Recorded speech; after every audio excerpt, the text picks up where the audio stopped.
WJZ live complete coverage continues. Marcus Washington speaks with residents in Baltimore who are still trying to wrap their heads around this tragedy. Marcus? Well, Mary, after what happened in Orlando, it certainly touched the hearts of a lot of people throughout the country, including right here in Baltimore. That's why tonight the Baltimore Symphony, some of its members will be performing right here on the sidewalk in front of City Cafe. They say they just want to do something just to help the healing process.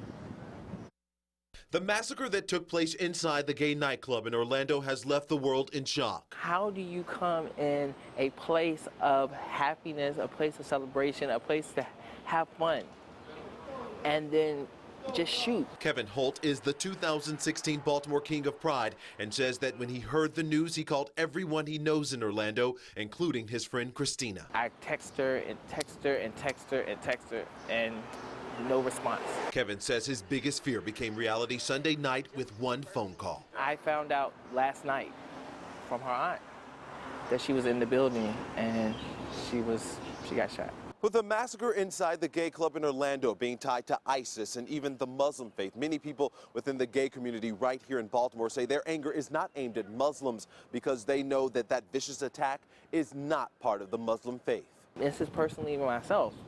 I cannot sit here and say that I'm going to have hatred between somebody. This type of behavior is not representative of Islam in any shape, fashion, or form. Monday morning, Maryland Muslim leaders gathered to denounce the acts of the shooter that left dozens dead and even more injured. Homophobia and Islamophobia are interconnected systems of oppression.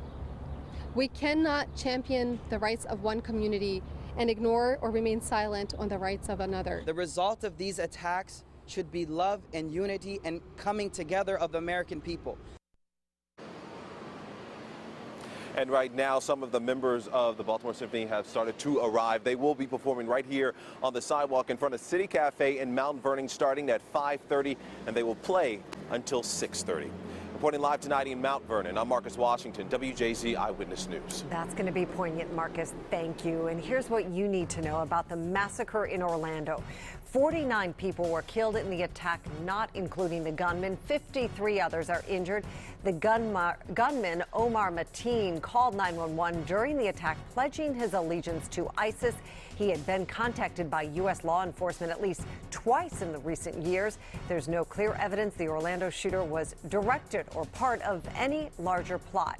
Stay with WJZ for complete coverage of the massacre in Orlando. We'll continue to bring you the latest on this tragic story as new details develop. Coming up at 5:30, more on the victims of the shooting and the many still fighting for their lives tonight. And be sure to stay with WJZ for the CBS Evening News with Scott Pelley live from Orlando. They will have the very latest developments in this tragic shooting.